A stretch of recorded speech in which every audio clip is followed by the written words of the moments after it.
We're fine. Yeah, we're All good right. to go. Let's do it. Rayyan, thanks for coming onto the show. First episode. No Good to worries. see you, my friend. I'm happy to be here. How you Um, been? I've been all right, man. You know, working, training, just been just such a busy schedule in life at the moment, you know, but Yeah, we make it work. We make it work. that's it. Let's get straight into it. Who is Rayyan Akhtar? Oh man, you know, sometimes I ask myself that question because I honestly, man, I don't know yet, you know, like Fair enough, yeah. it's it's a journey, you know, but at the moment, I'm Ray, 22-year-old from Sydney, born in Liverpool, Muay Thai fighter, trying to become, you know, the best in the world. It's a 100%. long journey, you know, like Nothing less. nothing less, you know. I feel like if you're really in it to win it, you want to be the best. Exactly. You know, you don't like if you have that mentality of, oh, you know, I just want to be there to fight. You're not gonna get to the top. Exactly. You have to think that you are the best. You're going to be the best in order to actually achieve what you want. So yeah, 22 years old, born in Liverpool, started Muay Thai when I was like 14. Oh, well, yeah. Yeah, it was a long time ago. What year would that have been in Year school? 9. Year 9. Year 9. Yeah, man.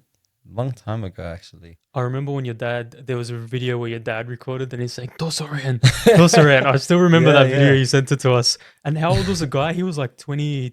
He was a lot older than that you. guy was like 26, 25, 26? 26. Yeah, 26-year-old like Filipino dude.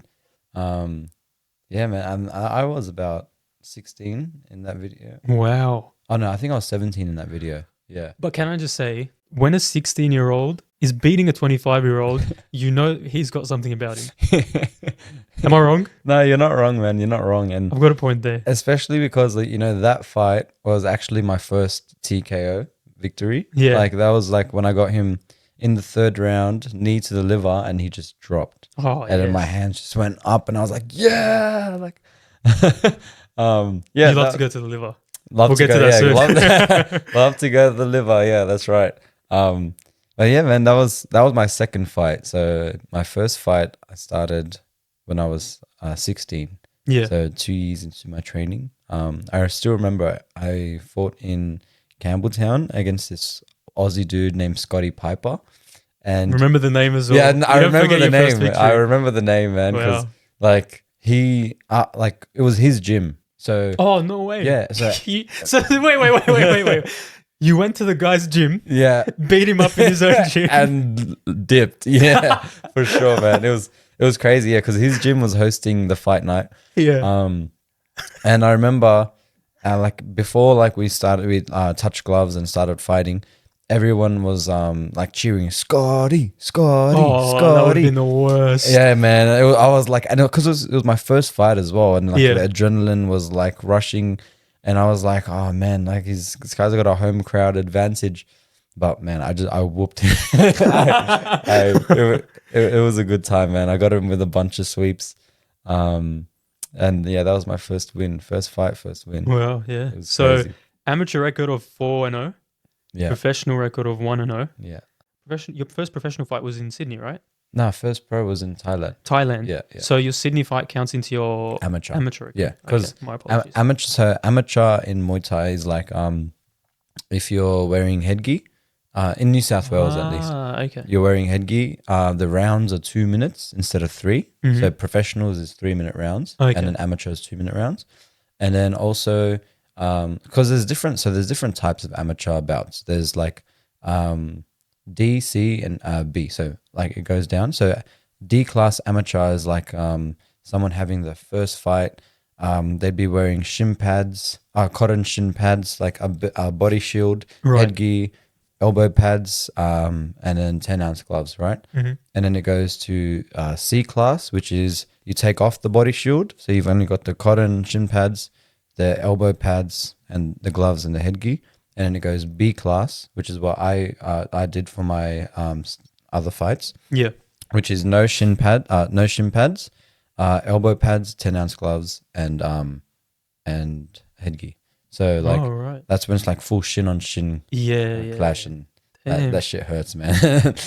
Is shin conditioning an actual thing? Yeah, Or, yeah. It is. okay. So like the premise of like shin conditioning is you want to like have like blunt force trauma, not blunt force trauma, but you want to, yeah, actually blunt force trauma to your shins, and Yeah. it causes micro fractures in the shins. Right. So when it repairs, it comes back stronger. So that's why you see people like doing like those rolling pin thingies, or Yeah, even yeah, like back yeah, yeah. bashing it with a stick.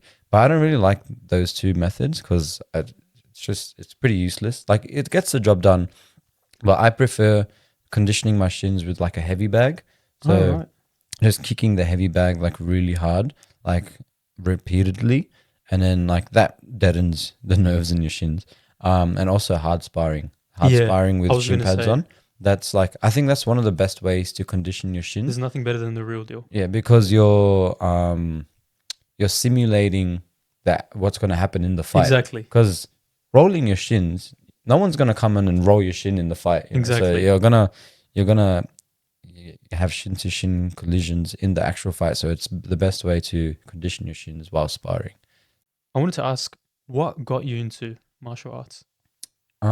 So I think the biggest thing for me, like getting into Muay Thai, was because like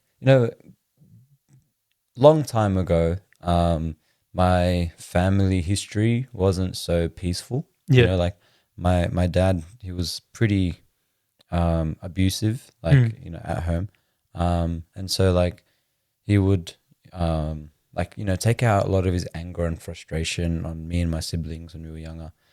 Just like not what most like ethnic parents do. It Yeah. was just a little bit more than that. Like there's a difference between like disciplining your kids and then just like yeah day at work and they do the littlest thing and you just go off at them. Also swearing, okay, Go for it. yeah, all right. So yeah, so like I wanted to, I think the biggest drive for me to get into like some sort of martial arts was because I just wanted to be able to be like defend myself and like my sisters and Rashad if it came to that. And I just felt like it would be the best, it would be a good like it would be a good weapon to have in the arsenal.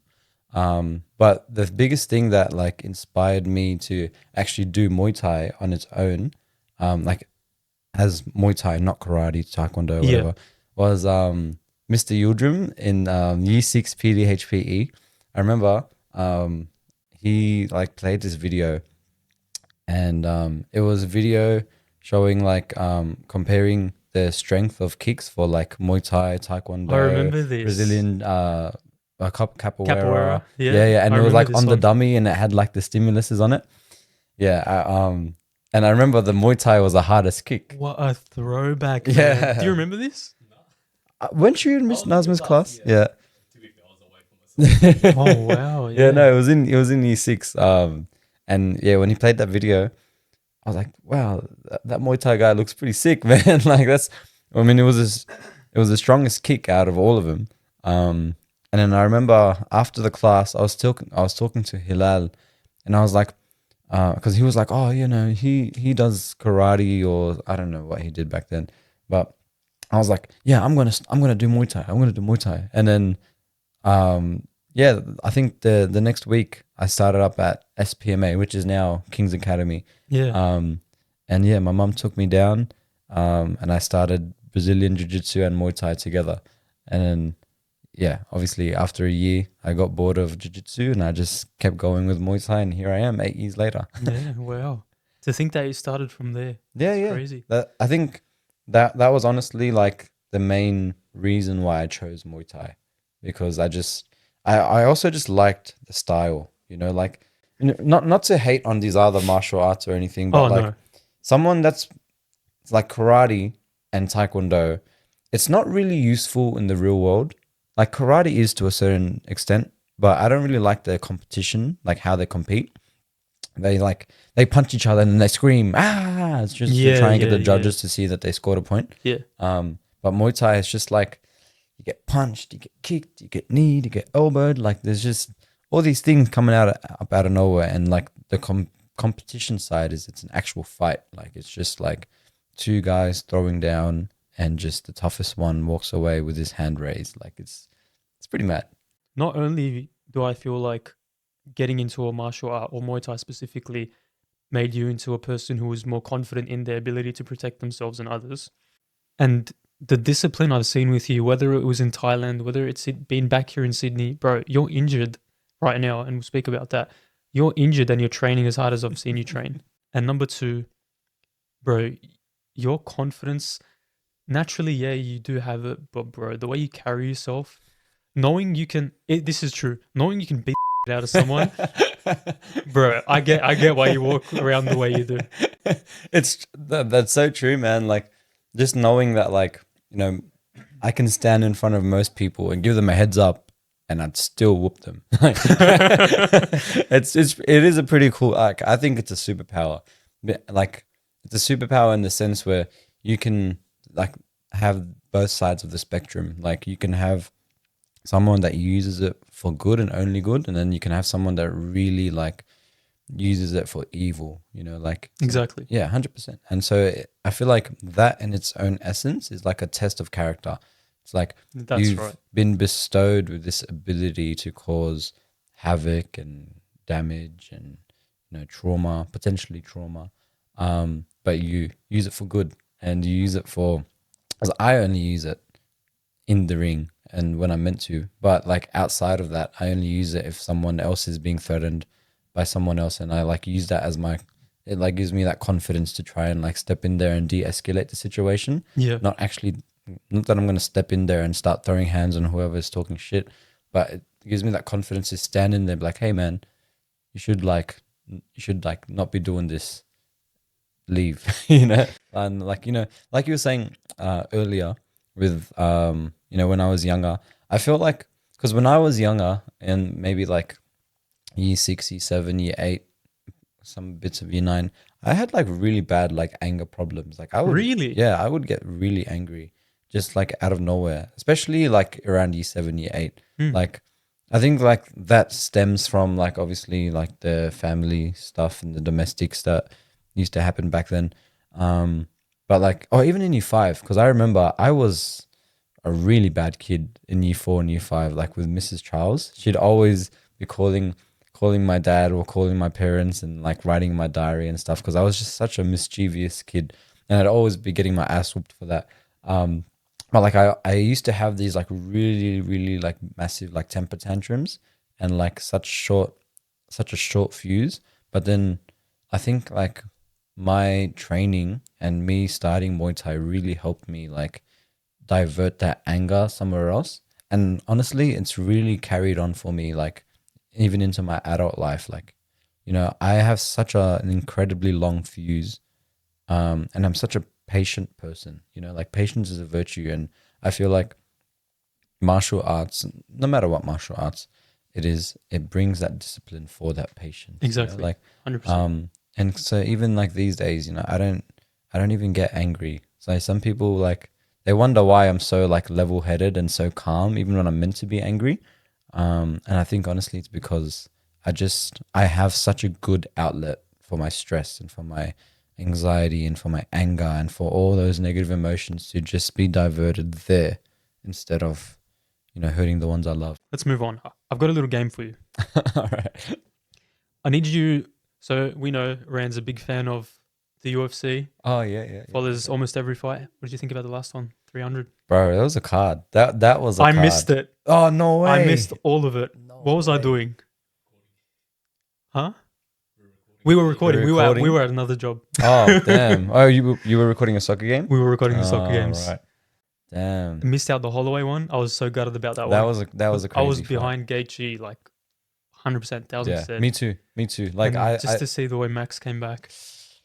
not even came back. He had that whole fight. Like there was True. I didn't see the fight. there were moments where like Gaethje was like being the more dominant one, but like I'd say 75% of the fight was Max's. Like it was Really? It was a crazy fight. Like you have to somehow find the video of the fight, because it was incredible. Yeah, definitely. And When they like, posted up. At the end of round 1, sorry, I know you're gonna get into your game, but at the end of round 1, Max Holloway landed like a spinning back kick, and like Gaethje like bent down into it, and his Holloway's heel landed on Gaethje's nose, and it broke his nose. He was fighting with a broken nose. Yeah, and this was at the end Course of he round was. 1. And for the rest of the 4 rounds, he had a broken nose, and like he was still fighting, and he was still giving it to him. And like I feel like that broken nose like really changed the pace of the whole fight. Yeah. And allowed Max Holloway to like get that dominant like upper hand. But like man, Holloway's like boxing was just so much more crispier. Like he was just Best like boxer in the UFC, yeah, baby. he was just bro, he was just on it. It was crazy. It was great to Yeah. see. And then like the fact that like he was definitely already gonna win on the scorecards, and then at the last 10 seconds he threw down with Sealed the Gaethje, deal. sealed the deal. Like he knew that he was winning, but he still To like, put took that everything on the risk. line like Yeah. that, though, that Like, takes guts. Bro, that was a proper BMF fight. Like 100%. if anyone's the baddest motherfucker in the UFC, it's one of them. For One of sure. them too, 100%. Yeah. So let's get into it. What I'm going to do is I'm going to give you 5 UFC GOATs, legends. They're up there. Yeah. You need to rank them in order of number 1 being your GOAT, number 5 being the bottom of that list. All right. You're not going to know who's coming after the other, so be cautious with how you choose. All right. I've seen this game, and I'm like, oh, that's like It's very familiar, isn't it? Yeah. I didn't steal it. What if John Jones is the last one? All right. Okay. John Jones is on there, isn't he? Number 1, Volkanovski. Ooh, Volkanovski. For me, that's 1 or 2. Because honestly, like you can't compare him and John Jones, right? Because they're just such like different weight classes. This But is up to you, man. I would put Volkanovski as number 2, and I reckon Really? yeah, like I felt like Volk was your GOAT, though. no, he is, but Then why isn't he number 1? because I feel that if him and John Jones were the same height, same weight, John Jones would still beat Of him. course. Like, Yeah. like I just think that John Jones is just something else. He's like a once in a Yeah. lifetime, maybe even once in a forever. sort of Maybe, guy. yeah, but you can't count Volk out either. It's Okay. just Volk at number 2, Volk at number 2. GSP. Ooh, GSP. GSP was pretty good, eh? He brought his own style. He did admit that he cheated here and there. But like I really liked his style, and I think like he's a true martial artist. So I'll put him number 4. Number 4. Yeah. Okay. Do you reckon he's overrated? Slightly, but like he lives up to the hype, I reckon. Yeah. He lives up to his name. Like Exactly. not overrated, but he's just he just wasn't up there. you know? Yeah. Okay. Volk at number 2, GSP at number 4. That means we got 1, 3, and 5. Let's just get this out of the way. John Jones, Yeah. number Yeah. 1. Number 1. There's no yeah. point going back and forth with this. It ruined that. I should have put someone else. Actually, I'm so dumb. I should have just changed him. Why do I keep him On there? the spot. On the spot. Yeah. Should have thrown in like Khabib or someone. Oh. Okay. John Jones number 1. Yeah. Oliveira. Charles Oliveira. Where does he go? Oh. See, Charles Oliveira is a different breed because, obviously he's got the most submissions in UFC history, but he's kind of been a little bit of a downfall lately. And then there was that time that I dyed my hair because he lost to Islam. Yeah. Post that picture up now. I'd say Oliveira. See, if I could change the order, I'd put GSP 5 But and you Oliveira can't. 4. That's the point of But the I game. can't. So I'm gonna put Oliveira number 5. Okay. Yeah. Because I feel like maybe the next person might go into that 3rd slot nicely. I think you've done this perfectly. Yeah. So we'll go from the bottom. You've got Oliveira at number 5. Yeah. You've got GSP at number 4. Mm. Number 3 we'll get to. Number 2 is Volk. Yeah. Number 1 is John Jones. Yeah. You've got Conor McGregor at number 3. Ooh, yeah, no, I think you you know hit what? that on the That's button. pretty good. The only thing I would change out of all that is GSP 5, Oliveira 4. Yeah. But yeah, no, that's pretty good. Because I'd take Volk over McGregor any day. He's a once in a lifetime. Yeah, no, he's like, especially just because he made the sport. Exactly. Like he really just brought UFC bang. Exactly. And you know what's crazy? Right before I came here today, I just finished watching Roadhouse. It's not the best, Yeah. but it's not that bad. How's Like, his acting? oh, his acting's pretty good actually. Yeah? But I don't like the editing of the movie. Like Oh, okay. there's one scene where if you watch the movie, you'll know what I'm talking about. Um what's the actor's name again? Jake Gyllenhaal. Yeah. He gets run over by this guy in a ute, and they just f***ed up the CGI for that scene. Like it looked absolutely ass. Like it looked like something that we made in year 4 when we were doing like that. Oh, is it Like, that bad? it really looked that bad. Like it was horrible. But the movie itself was good. But I just feel like movies these days, they're getting like worse and worse. I feel like they're just being pushed out. Mm. One movie, okay. Next one, Yeah. okay. Next one. They're not taking time on them, Yeah, they're doing- especially with like the Marvel Cinematic Universe. Oh yeah. They're like a big like proof of that. Yeah. The movies are just being rushed. No, that's true. And like I feel like the acting's getting worse as well. Like Really? yeah, like the act, like some, not all of them obviously, but some of the acting, like it actually looks and sounds unnatural. You know, like it just feels like it just feels like it really is scripted. But no, the movie's good. I recommend it. Sweet. That's done. Now, I want to move on to your Thailand camp. Oh yeah, mad. What was that experience like? From what we know, you were gone for about 2 months? Yeah. Right, 2 months you were gone. All we were seeing on your Instagram was running up a hill with a bunch of guys, jumping into a bucket. What is it? Cold water therapy, something like that. Ice bath. Ice baths, that's what they're called. And then all of a sudden, hey, I have a fight. So how did that happen? You know that's actually a very crazy story. It's very interesting because so I was only meant to go. I was only meant to be in Thailand for about, I think it was maybe like just under a month.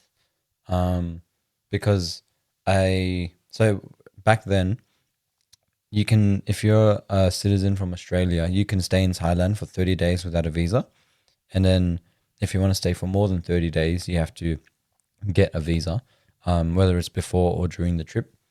So I didn't have a visa and I only was going to go for like 29, 30 days and then come back.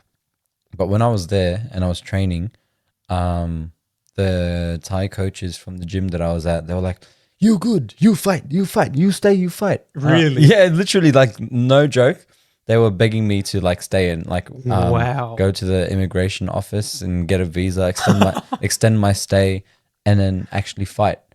And so that's what ended up happening. Like they were like, no, you good, you like, we can get you to fight in like August. I don't know, I'm doing the accent. Like, like I'm not racist, I swear. They're like, we can get you to fight in August, extend your trip and fight. And because you're good enough. And I was like, all right, because I hadn't bought a return ticket yet. I remember. Yeah. So like, cause I left it open so I can like maybe extend it anyway. Cause I was thinking, I might end up really liking it and like just extend my trip. And then they convinced me to, and then that's what I did. It took a whole day to extend my trip. Like I had to go down to the immigration office, and I took one of my Thai friends with me. And they were like translating everything for me, so it made it easier. But it was a whole day process. Like yeah. So that's another thing. But that whole Thailand adventure was amazing. Like so I went with two of my friends, Marcus and Khan, at first. So we were in like Bangkok and went to Ayutthaya, then went to Pattaya, then we were just like having our holiday mode for 2 weeks. And then Marcus came back home, and then Khan ended up going on to Europe and stayed around there for like 6 months. Oh And wow. he came back. Yeah, he had a whole trip. And then after they left is when I went to Koh Samui, which is where I was training, just a little island off of the coast of Thailand. And then that training camp was amazing. Like it was every day we were training about like 4 to 5 hours, and only resting on the Sundays. So Wow. yeah, Monday to Saturday is just full business mode, and then Sunday you get to break. And it was crazy. So our schedule for the day was pretty much the same. It was wake up, get to the gym, and you in the mornings. I think class started at 8. They go for a 2K run in the morning, and then they get back, and then they train till 10. And then we'd go, me and my friends, we'd go get an ice bath, and then we'd go get some breakfast, go back to our hotel room, shower, have a nap, do whatever you wanted to do until 4 p.m. when you get back to the gym. You run 5Ks, and then you train to 6. No way. Yeah. And then after that, we all go back to our own rooms, shower, meet for dinner, have some dinner, go back home, and just knock out until training the next morning. Understandably, man. Because like it's Wow. very tiring, and like it's very hot in Thailand as well. It's very hot. It's very humid. Yeah. Like every day is like over 28, 29 degrees. And it's just very muggy as well. So like you're just sweating nonstop. The whole country is basically a sauna. It's crazy. Yeah, It's crazy. No, because I remember when we go overseas, when we go back home, we stop over in Thailand. We go Thai Airways. Yeah. Even Thai Airways is mad though. it's pretty good. Yeah, it's pretty good. Even their food, like me being ignorant, I'm like, I wonder what the food's gonna be like. Mm. Am I gonna eat it, bro? It's pretty much the same as our Yeah. one, honestly. And it's mostly halal. Yeah, that Yeah, as well. There's a lot of Muslims in Thailand. Exactly. But yeah, when we went over there, I think we went during winter time, if there even is a winter there. 35 degrees as soon as you hop off the plane. Mhm. Yeah. Yeah. And you're in a sweat already. Yeah, exactly. Yeah. But yeah, I was gonna ask you if you felt out of place over there, but it doesn't seem like you really did. Nah, not really. If anything, I felt so welcome there. Like I felt so, I mean, I miss it so much. Like I felt so much in my essence, you know? Hmm. And I think the big thing about it is because obviously Muay Thai was my passion, but when I went to Thailand, I hadn't trained for a little bit because of COVID. So I was like kind of in a little bit of a rut. And you know, obviously with the gyms being closed and everything, I couldn't train. So like me wanting to go to Thailand was like to like kickstart and reignite my like passion and my flame for it. Hmm. And I'm so glad I did, because it really like poured a whole gallon of gasoline on the flame, and like I am where I am now because of that massive kickstart that it gave me, you know. Yeah. And you know, thinking back, I only went to Thailand because I lost my license for 9 months. Do you remember that? I remember Yeah. this. I And- remember. yeah. So that was one of the reasons as well. That was the only reason I went to Thailand at that time, because when I got done speeding, 6 months on the spot, Yeah. and I thought it was only 6 months, and then because I got on the spot fine, and then I finished all my points as well. When at the end of that 6 months, I went to the Service New South Wales to, you know, get my license back, and they were like, oh, you know, so because this happened and this happened, you're actually getting a suspension. The 6 months was from the police, and you're going to get an extra 3 months Of from course. Service New South Wales. Yeah. And I was like, no way. And they're like, yeah, so you get to drive for a month after your 6 month suspension. You get this 1 month to drive, and then we're going to take your license away from you for 3 months. And I was like, Make that "Fuck." make sense. Yeah, why would you give it to me for 1 month? Like, oh yeah, you're okay to drive Yeah. this 1 month, and then take it back. Like, it was horrible. So I remember that Okay. that same day I went to work, and I was in such a bad mood. I was so angry, I was so sad. Because I was like, no way, man, I can't do another 3 months. This 6 months, I was literally counting down the hours Yeah. until I can drive again. And I was sitting in the office at work, and I was on the computer, and I was like, you know what? I'm going to Thailand. I'm just gonna up and leave and go to Thailand. Because at that time, like I had like 10 grand in my bank account all the time, just for like emergencies, blah blah blah. And I was like, you know what? I got the money. I'm gonna book a flight. I'm just gonna go for 2 months, and I'm not gonna come back until like my license, I can drive again. Oh no, so not at that time. I didn't know I was going to go for 2 months. I knew I was going to go for like a For what you knew until that point. yeah, for a month. Yeah. And then it got extended to the 2 months when I was in Thailand. So that's the whole reason I went. But to answer your initial question, no, I didn't feel left out because I feel like what made me feel so included was that I was at a gym, a Muay Thai gym, and there was so many people from all around the world that had the same passion that I did. And I feel Right. like that's why I got like, because we like you instantly make friends over there because they're alone, you're training, they're training, and you bond in that training in its own. And then you just start talking, and then you're like, oh yeah, let's go get lunch, let's go get breakfast, let's hang out, let's go to the beach.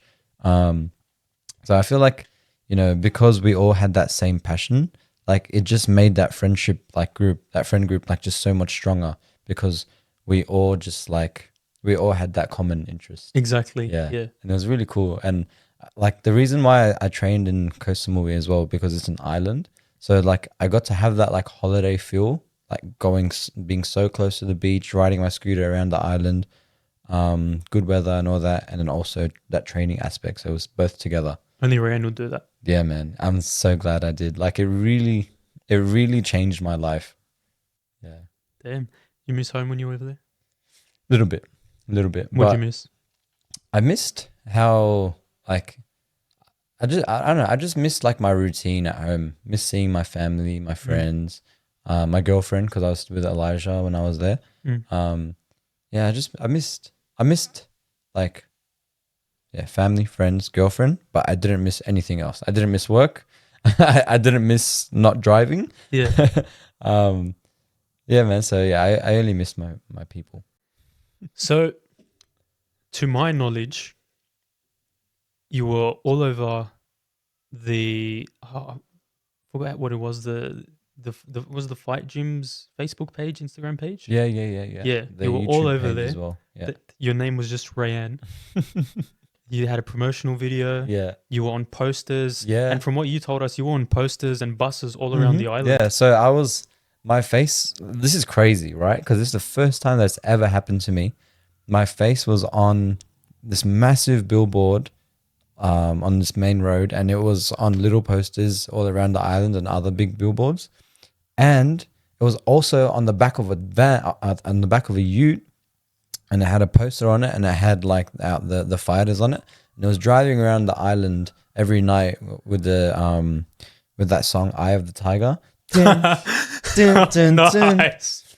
dun, dun, dun. And then they drive around and like, this Saturday at Peboncha Stadium, watch some Muay Thai fight. And like, and it was just that No whole way. promotional like campaign. And it was just driving around, and me and my friends, we were like having dinner. I think it was like 2 nights before the fight. And that car was just driving past us, and we're like, what? That's us. How was that feeling? Like, to an extent, you are sort of in the limelight. Like, did you get recognized by Bro, people? literally, like, because we were so excited to see that ute for the first time, and we were like cheering, like, we made it, like, because there was 3 of us that were fighting on that night, and all 3 of our faces were on that ute, and we were like laughing, and then because we were in a restaurant slash bar, and we're like to everyone, bro, that's us, and everyone was like, hey. It was just it was crazy to be in that limelight, and just have that like recognition. And I was just like, man, like it's just so easy, like what I Yeah. mean. Like obviously I'm training very hard, but like it's not that hard to like jump in, like start training, get recognized, go have a fight, and have my name all around the island. Like if I booked a ticket to Thailand next week, I could have that experience all over again and more. Contrary to that, I feel like it takes number one skill. You got to actually be like those guys said, hey, you good, fight. Yeah, exactly. It takes Yeah, that, for sure. right? Yeah. And also what I wanted to ask you was, does that sort of attention add pressure to you now? Like, oh, people know this face. My friends and family back home know there's going to be a live stream of my fight. Does that add any pressure? Yeah, you know what? It actually added a lot of pressure, and it also added something that I've never had before, which was people talking shit. Yeah, like I would like full like I was so surprised as well because Sorry, just to cut you off. Was that from here? Or? from here. Oh, okay. Yeah. So like so Elijah's like co-workers and friends from her gym, like they were all saying, "Oh, you know, your boyfriend's in Thailand, he's gonna get beat up, like he's gonna go in and he's gonna lose." And, No and like way. everyone's gonna see it. Like and she was telling me and I was like, who the fuck are these people? Like, who do they think they are? That's really odd, though. Talking that shit about me when they, firstly, have never met me. They don't know anything about me. They don't know anything about how much I train. Blah blah blah blah blah. But all that stuff, it like was adding pressure, but at the same time, it was fueling my fire. And I was like, I'm gonna prove all of these people wrong. I'm working my ass off. I'm training hard. Like I'm doing everything that I could be doing and more because I like obviously I want to win for myself and I want to win because it's a great experience for me, but it also gave me that little bit of I'm going to show up all of these people. I'm going to show them why they're wrong, why they shouldn't judge me before they know me. And just like all that pressure, it just like motivated me to just give my absolute 1,000%. And Yeah. it did. I did. I think that's the best mental model you can have. You know what? I'm going to do this for myself. Alongside doing that, I'm going to prove them wrong as well, but in a positive way. Because you didn't come back and say, where are those people now? Yeah, yeah, exactly. Right? No. Everything is on there on the internet to see. I wasn't expecting like someone to say, yeah, I went into a fight and people were talking shit, especially Yeah. for like someone who's close to you. Yeah, 100%. Like I honestly like You don't expect it. when she told me, I was like, Yeah. I was like shell shocked. I was like, there's no way people are actually talking shit right now. Like, because I know from my personal experience, whenever I see someone that's like attempting something or like the talking shit is the last thing that I think of, you know, like I'm always encouraging, motivating. Like I always want them to do well for themselves, you know? And it was just crazy to see that like these are like the people that my girlfriend works with. And funny thing as well, like when I got back, because obviously they had heard and they followed me on Instagram as well, so they'd seen my stories and they'd watched the video, and they were like congratulating me and stuff, and like we were having dinner, and I was like talking to them, and you know they're actually okay friends now, like they're because I guess I proved to them, but like yeah, like they're I really shut them up, yeah, because I just put the 100%. work in and got the results, you know. That's it. I think one of your friends recently passed away. Oh, my coach. Your coach, he was your coach. He was my coach. Yeah. You want to talk about that a little bit? What your relationship was with them? What happened? Did it have any effect on you? Yeah, like it definitely had an effect on me, because you know he was so he was my coach for about 1.5 years, and so his name was Supernong. He was from Thai, he was a Thai coach. He had about like 300 plus fights, Well, like 300 plus pro fights in Thailand. veteran. Veteran, yeah. Yeah. And have you heard of the gym Tiger Muay Thai? Yeah, I've seen him. Yeah. Well, Tiger Muay Thai is like one of the like biggest gyms in Thailand, even still to this day. And it's like well known. And he was like the head coach back then. Wow. Yeah, for them, and like I think it was like 2010 to like 2017 or something. But yeah, that definitely had an impact on me because I was actually in the room when they told him that he had cancer. Oh, wow. And like, you know, I was the one that forced him to go to the hospital when he was saying that he was sick because he thought that it was just he's such a funny guy, man. He thought that he got sick because he drank whiskey and cake at a birthday party, and he was like, "No, man, this girl, she forced me to eat the whiskey and drink the eat the whiskey. This girl, she forced me to eat the cake and drink the whiskey, and I was like, no, man, no. And then the next day, my tummy it hurt, and Yeah. I was like, you know, obviously we thought it was just like a stomach thing, but like it was lingering around for like a week, and then it was like invisible, visible pain, and I was like, man, like we have to take you to the doctor. He's like, no, it's okay, it's okay, like. He had like this like olden like he had like this like traditional mindset where, you know, you can just eat some herbs, have some like herbal medicine, like, and like it'll go away. I mean, it does for most things, but not like cancer, right? Yeah. Um, so yeah, like I picked him up, took him to the doctors, got a blood test. Um, doctor was like, oh yeah, you know this. A few days later, doctor was like, the blood tests are abnormal. Go to the emergency hospital, emergency room in the hospital. Went to the emergency room, blah blah blah. Next day, doctors came in and they were like, obviously because he didn't speak English much, so they had to get a translator with him. Yeah. And when they were telling him that it was like stage 4 pancreatic cancer, spread to his liver, lungs, and spleen, I was just like, oh my god, man, like this guy must like he must be going through it. Like, I mean, obviously, but it was tough, man, because he came to Australia to work and obviously make money to send back to his 2 kids at home in Yeah. Thailand, and his wife, and it was just like, yeah, it was just really sad to see like that decline of his health. He was a fit dude, like literally, I think like 3 months before he got diagnosed with cancer, he like missed being he missed like fighting, so he went to Melbourne and he had a pro boxing fight. Wow. Yeah, and he was like Yeah. training for it and everything. So like Damn. it just goes to show you, man, like, and he was a fit dude, like fit dude. Yeah. It just goes to show you that like things can sneak up out of nowhere. Exactly. When your times Um, come, you can't yeah. you can't run away from death. Yeah, yeah. So, he was actually like the reason why I won my state title fight, you know, because like leading up to the fight, obviously we we're in training camp. Yeah. And he was just like, yeah, he was my coach. So obviously everything that I was doing was being run by him. He was like giving me exercises to do, even homework to do at home. He's giving me like, he loved to do these like burpee push up into a sit up, and he made me do like 100 of those every night. And it would actually take like 45 minutes, 45, 50 minutes to complete, and it sucked.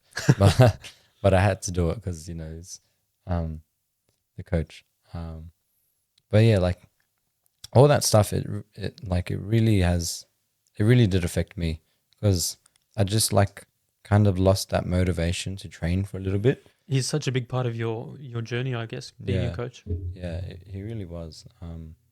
And obviously because he was the striking coach at my gym, like now there's no one at that level to like teach me striking at the Yeah. gym. Like obviously there's Elvis, which is the head coach, but he doesn't coach anymore. Like it's his business. He runs the business. He's busy, like he's busy on the business side, so like he's not able to teach the striking. And even so, he's not a Muay Thai dude. He's an MMA guy. Hmm. So it's crazy enough that like that whole experience with Super Nong passing away, it actually led me to becoming a coach for Yeah, I saw. my for the rest of the students at the gym. You know, like, and obviously I'm not claiming to be like a coach, like, you know, one of those like really good coaches that know everything that they're talking about. Hmm. But I am a coach in the sense where I can teach beginners and intermediate people and help them progress, you know, and like, because obviously I can obviously teach people that have a less of a skill set than I do, right? So Yeah. it really helped. It really allowed for that journey into me becoming a coach, because I feel like the best way to learn something is to teach it.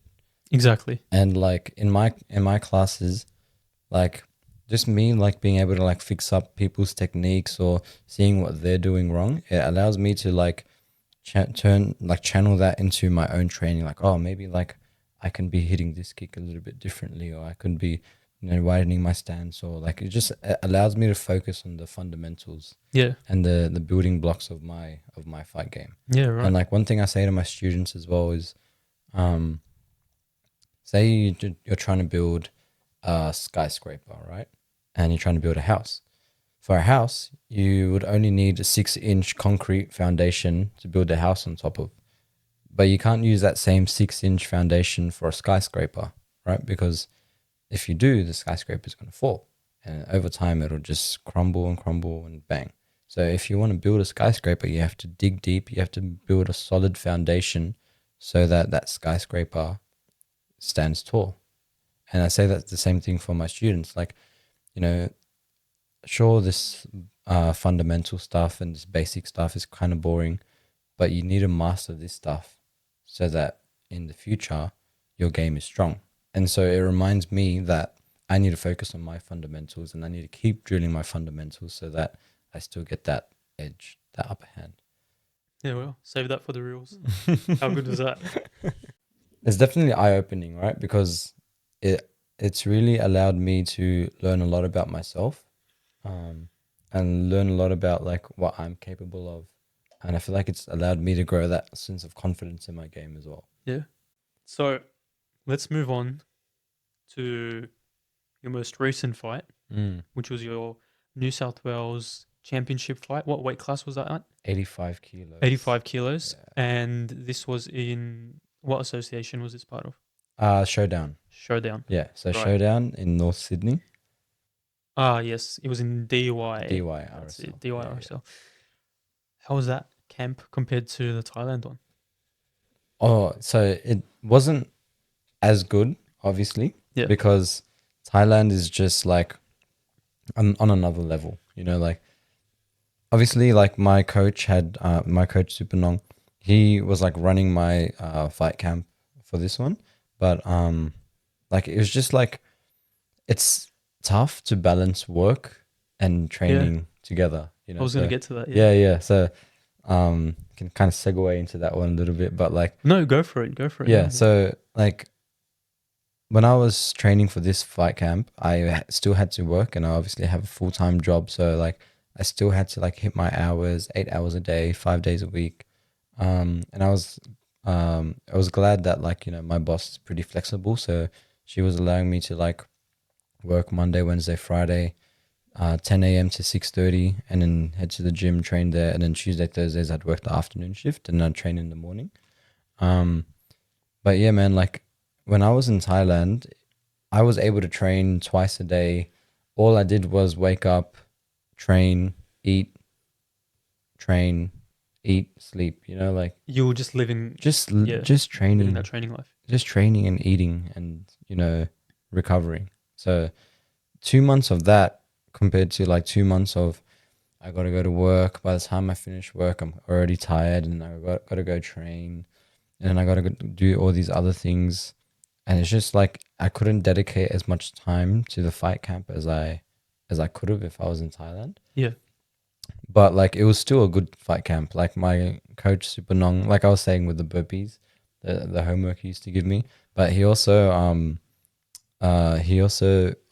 attached this rope to the car tire, like this like I remember four-wheel seeing drive- these videos. seeing it on my story. Yeah.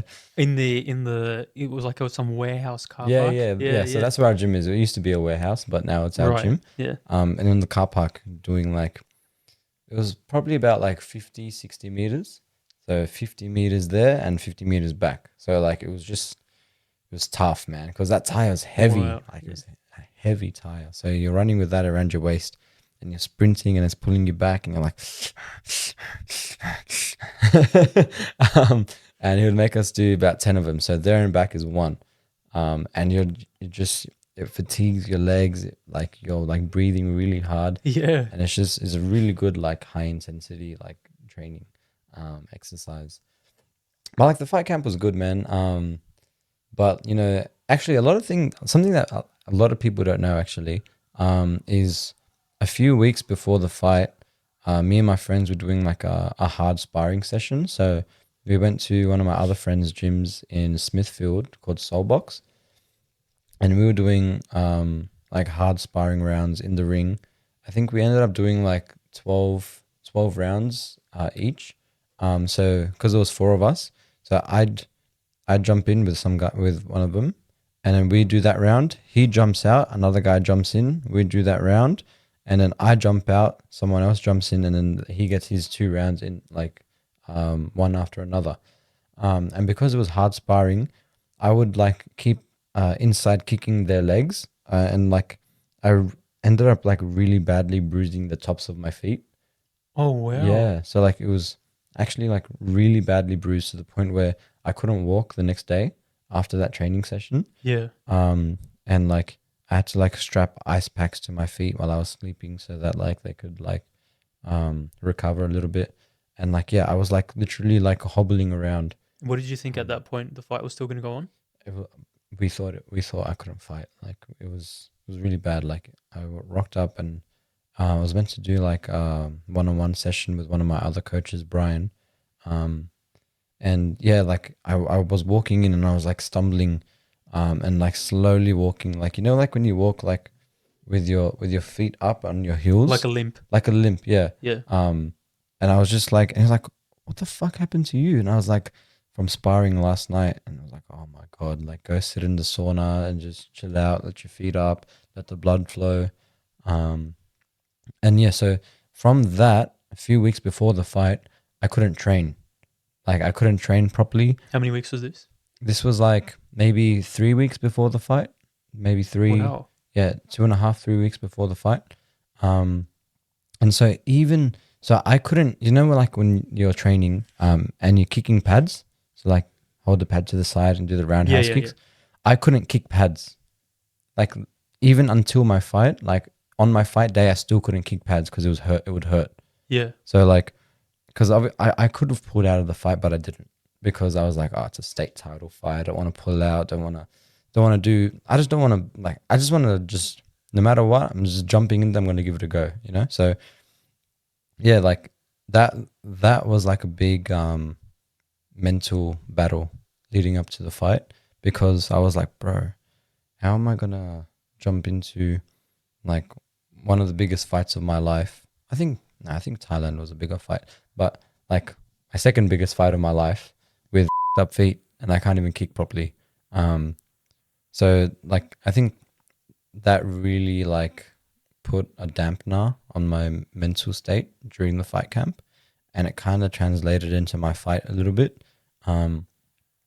But like, yeah, man, like other than that, the training camp was good, but that really put a dampener on the training camp, Yeah. and it like carried on even into like before the fight. Like I remember, because obviously you warm up before the fight, and I was kicking pads, and I was like, oh, and they're like, okay, don't kick until the fight, and this was This like is happening on the fight night. on the fight night, like warming up, so I could only do like teeps and push And kicks. I know you've got a high pain tolerance. You couldn't.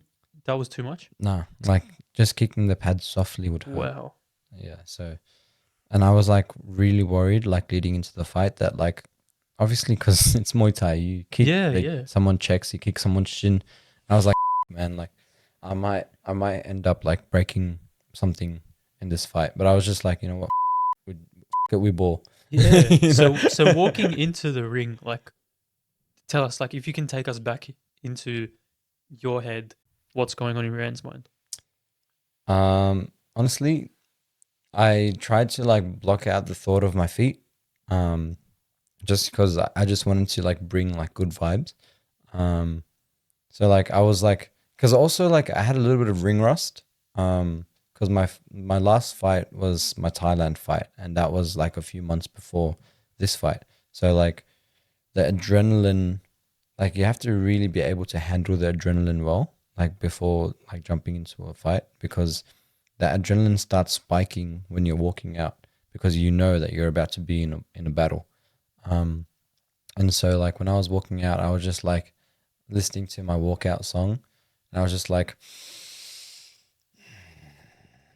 I'm ready. I'm ready. This is what I came to do, right? I've been training for this. I've been waiting for this. I'm just about to go in there and inflict as much pain on this guy as I can, you know, Yeah. like, and just like, I'm going to pick him apart. I'm going to play my game. I'm in here. There's no turning back now, you know? And there's like one quote that like, I kind of like recite to myself, like when I'm about to fight, is like, there is no courage without fear, right? Because Exactly. if you're scared and you do it anyway, that's bravery. That's courage, because you were scared and you still did it. You know, like I could do something right now. I'm not scared, but it's just normal to me. Yeah. But if I'm scared and I have this fear in my brain or in my head that, you know, I'm gonna get hurt or this isn't gonna go right, and I overcome that obstacle and I do it anyway, that's the true meaning of courage. Because when everything else was uncertain, you went in there and you had a dig, you gave it your best shot. So yeah, that's what was in my head. I got this. There is no courage without fear. There is no courage without fear, and that just like helps me. Be like, you know what? This is what we're doing now. Exactly. This Part of the game. It's part of the game. It's part of the game, and there's nowhere else to go Yeah. forward. And you showed that. The courage you showed, especially with the first round knockdown that you had. Yeah, man. Just seeing you with a bloody nose, it's like, you know, we're getting more anxious and we're not even fighting. yeah. But then the way you came back and hit that kick, and you can just see how he takes it, and then his body just sort of shuts down. Yeah, I remember. How was that feeling, knowing that, okay, I've landed this kick, and then within a split second, are you thinking, I thought I got him, and then all of a sudden he's Bang. down. Yeah. So, you know, because obviously I was losing that fight. Like round 1 and 2, I don't think. I mean, it didn't go my way because obviously round 1 got knocked down with an elbow and I got right back up. And the second one, even though I got some good strikes in there, he like ragdolled me in the clinch, got some good elbows in, And kneed me in the just face. to say, it's not often that we see someone bigger than Rayyan. Like that guy was Bro, that guy was towering over you. massive. He was so big. He was massive. There's no way he was 85 kilos, man. Oh no. Like he would be walking around at like 94, 93 kilos. and he Really? cut down to 85. Bro, he looked like it was like 105, 110. Bro, he was massive. Like yeah. taller than me, bigger than me. Like compared to him, I look like a toothpick, right? Oh, Like that's what I'm saying. Like, you don't look small next to anyone, but he made you look he small. made me look so small. And like even though he wasn't much taller than me, I felt like I was like looking up at him. I don't Yeah. know why. It was just like that also played to my downfall because I had that in my mind. Like this guy's massive. Like but yeah, like with that third round, because in between round 2 and 3 in the corner, obviously my nose was so bloody. Copped a lot of elbows to the face, even copped 2 knees to the nose. And like I know my coaches were wiping me down, and my coach Brian, he was like shaking me, and he was like, "Go for that kick to the liver, switch kick to the liver, switch kick to the liver." And I was like, "Okay." And then like I knew that I had to try and set up the switch kick to the liver, and then I set him up with that left uppercut, right overhand, switch kick, right, dug my toes in there, and then saw him wince and drop down, and then that's when like the ref told me to go to the corner, and I was like, "Please don't get up, please don't get up, please don't get up, please don't get up," and then like the ref's counting him out, and I'm looking, I'm like, he's not gonna get up, he's not gonna get up, and then the ref waves it off, and I was like, oh my God, no way! Then like I dropped down to my knees, hands on my head, and I was like, there's no way this is happening. Oh my God. And I was just like, because I was so tired and my face was hurting, my legs were hurt, everything was just hurting. And I was just in such disbelief that like I actually won this fight. Because I thought that there was like no coming back. Like I thought that like, oh man, like, but this isn't looking good. To like, he's down, he's out. I know I've won. That belt is mine. Yeah. I was like, there's no way. There's no way I've done this. Just It the was relief you would have felt in that moment. absolute relief, and like the crowd was going wild. Everyone's cheering. Everyone's chanting "Rage of Ray." I'm like, oh my God, this is so surreal. Like this is crazy. It was So in that moment, I was like, please don't get up. Please don't get up. And he didn't. So it was mad. Damn. It was Something I went over was, you see all these great fighters, they have this ability to pick apart a fighter piece by piece, pick apart their opponent. I feel like that's something that we saw a lot in your first fight, in your Thailand fight. Is that a skill? Does that come naturally? Is that something that fighters have to develop? I think that relates a lot to fight IQ. Being able to, pick someone apart means that like, all right, so I throw this shot at them, they eat it, how do they react after I throw this shot? You know, so say a jab, right? I throw a jab at you. What do? Do you slip? Do you try and get out of the way? Do you cover up? Do you cover this way? Do you parry it? Do you come back with something? So it all starts there when you throw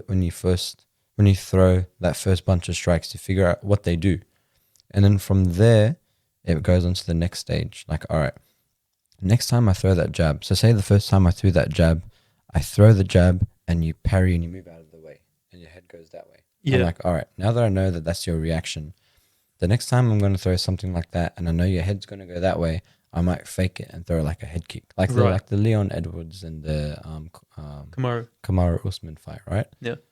So being able to pick someone apart is you being able to read them, read their mannerisms, figure out what they do, how they behave, how they react.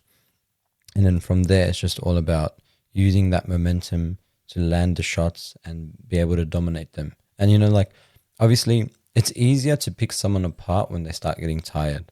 So that's why, like, as much as fighting is about the skill and the technique, it's also about your endurance and how much time and energy and effort you put into yourself outside of the ring. You know, like something like sprints, going on your sprints, going on your runs, doing your conditioning, aerobic, anaerobic conditioning, all of that plus your skill as a fighter is what allows you to pick someone apart, you know? Like, so like every Saturday we run at Kelso Oval off of Henry Lawson and we do our 800-meter sprints, 400-meter sprints, 100-meter sprints, 50-meter sprints, and we're gassed, like Yeah. absolutely gassed. Every session we do sprints, but we have to do it because at the back end of a fight, who's going to get tired? When you start getting tired, I'm going to start landing a lot more shots, and then that's when I really pick you apart because you start to get tired and you start to get outskilled, and together it mashes into not a good night for the other guy. Mentally and physically. Mentally and physically. Yeah. Yeah, that's why, like, you know, those sprints that we do, it's obviously really good for your lung conditioning and not being able to gas out, but it's very important for your mental as well because everyone, you know, when you go running, everyone's got that voice in your head that's like, oh, you know, we don't need to keep running. We can stop here. Like, and it's all about like defeating and conquering that voice in your head that's telling you that, oh, you've done enough. We can go home now. No, we can't go home. We're going forward. We're in this, you know, there's a greater purpose to this. Yeah. Well. Yeah. So that, I think that's where you really start to pick someone apart, when you can know that, like, you know, you've put in the work, you're getting your results, and you start to see that, like, that dominant performance, you know, you're picking them apart mentally, physically, you got a better gas tank than them, you're outskilling them. And when it works, it works. Yeah. But at the same time, you're either the hammer or you're the nail, you know? So it's great when you're the hammer. It sucks when you're the nail, but you're going to be both. You can't just be the hammer all the time. Yeah. So yeah, that's what fighting's Wise about. words from a. Wow. That's No, what fighting's about, man. Yeah, man. Just to finish off, it's been a great conversation. Yeah, it's been really fun. I feel like the insights we've gotten through your experiences are something we don't get a lot, especially from the higher levels of fighting that we see. You don't. There's not really a platform where I feel like amateur, semi-pro fighters they don't have that platform where they can come out, speak about their experiences. It's only really when they hit that professional level where I hope that we see you there very soon. I can't wait. I'm telling you, man, there's things in motion, you know, Yeah. like, and I have this. So just to cut you off, Yeah. I wanted to ask, so what lies ahead? You're saying there's things Oh, in yeah, motion. good. Yeah. Yeah, What awesome. lies ahead? So I have this 5-year plan to become a professional fighter in Thailand. So it goes first, at the end of the year, beginning of next year, I want to join the army as a cargo operator. And I want to join the army because it's always been like this thing in the back of my mind when I was younger and growing up. I've always just wanted to be in the army. And so I'm finally going to do it.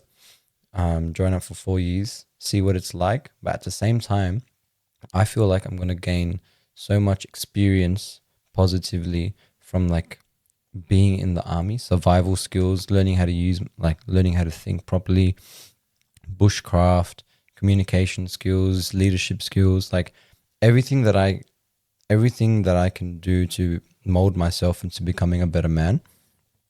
And I feel like it'll also, as tough as I maybe am already, I feel like it's gonna make me more tough. I feel like it's gonna bring me all these life experiences that I can then take with me when I eventually move to Thailand and become a fighter. So, obviously in the army as well, you have like very low expenses. So I'm hoping that it allows me to save up a bunch of money Yeah. so that at the end of my 4 years, I can move to Thailand with this money that I've saved up. I'm hoping it gets to somewhere around the 150, 200 grand mark. And not only from purely saving and from Yeah, from yeah. investments Yeah. as well that I do along the way. And I'm really hoping that I can take that with me, move to Thailand, and just eat, sleep, train, fight, and just live my life there as a humble, up and coming professional fighter. So, another thing that the army is good for as well is being a cargo operator, the role that I've chosen. The army will pay for a lot of my like material handling equipment licenses. Right. So like slewing machines, cranes. I already have a forklift license, truck license, rigid light, like everything that I would need to do that role. I would get licenses and qualifications in, and then so when I move to Thailand, I'll be using my savings. But at the same time, if I need to make quick money or get a job somewhere, every single country has a port. It has logistics. It has the movement of goods. And these qualifications that I get and experience from the army, I'll be able to go to the ports or go to the docks or whatever and pick up a job, casual job, cash in hand job as maybe a crane driver or moving containers, driving trucks, whatever, in some logistics field. That'd be my quick cash, get paid in white money, spend it in Thailand. You know what I mean? So, Yeah. yeah, that's part of my plan to just become an absolute beast and be a professional fighter in Thailand. Yeah. Picking apart fighters, picking apart life as well. Mm-hmm. You've got it all. And because the thing is as well, in the army, like you have to train, you have to be healthy, you have to be fit. And I'm very excited for the opportunity to be able to train every day and get paid for it. Yeah. And in the army as well, you can have your Muay Thai training as part of your fitness for the day. So like I think it's gonna be very cool for me to be able to go into like my fittest my peak of fitness for my body in the army because I'll have that ability to just train, train, train. And because I'll be working all around Australia and possibly internationally as well, but mostly all around Australia, as I'm like working in the army for the next 4 years, I could still be fighting around Australia as an amateur or a professional. Yeah. Yeah. And that could be like my platform to grow. So like say I'm based in Darwin, have a few fights in Darwin, based in Queensland, have a few fights in Queensland, based in Perth, have a few fights in Perth, and you get 5 weeks of annual leave as well. So take 2 weeks, go fight in Thailand, come back. 2 weeks at the end of the year, go fight in Thailand, come back. So like it's not to say that I won't be fighting. I feel like I'll be able to fight more. Yeah. Because at the moment, if I want to fight, I got to balance my full-time job with my training and then fight. But over there, my full-time job is my training. Yeah. So it'll be very cool. So I feel like in the future, I think you'll be hearing the name Rage of Ray ringing around the global scene. And I'm very excited for it. Oh, we're even more excited for it, man. We can't wait. There's a different sense of, I guess, joy and happiness when you know one of your own is making it to that level. And man, like I said again, you just have a feeling, or at least I have a feeling that this person's going to go far. And we hope that all the avenues that you take to get to where you want to be, they work out for you in the best way possible. Yeah. Ryan, my good friend, thank you so much for coming. I There's been so many points in this conversation where I forgot we were actually recording this. Yeah, I know, right? I just got so into it. Man, thanks so much for coming. I don't think we could have had a better first guest. I appreciate it. Would you like to let everyone who's watching and listening to this right now where they can find you? You can find me on Instagram at Rage of Ray. And if you want to hang out, I live in Ashfield.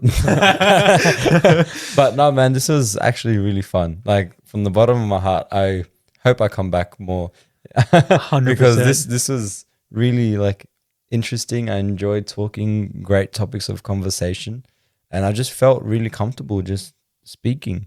Yeah. So no, this is really amazing. Thanks Thank you. so much Thank you again. guys for having me. Really appreciate it. Anyways, guys, that's been our first episode with Rayyan Rage Akhtar. Rayyan Rage of Ray. I feel like it'll be Rayyan Rage Akhtar. Yeah. Yeah. Because I remember in your Sydney fight, everyone was chanting Rage of Ray. Yeah. Because I asked the announcer to introduce me as Rage of Ray instead of Rayyan Rage Akhtar. Yeah. Because I feel like in my future fights, I'll try and get them to announce, like, bring me up as Rage of Ray. But if they don't, it'll be Rayyan Rage Akhtar. Let's hope so. We'll be hearing that name a lot. Me too, man. And hopefully one day undisputed World champion. world champion. That's Again, Rayyan, thanks so much for coming again. What are we going to do now? We're going to eat? Let's go eat, man. Let's go eat. My stomach was rumbling the whole episode. Anyways, guys, thanks so much. Peace. See you later.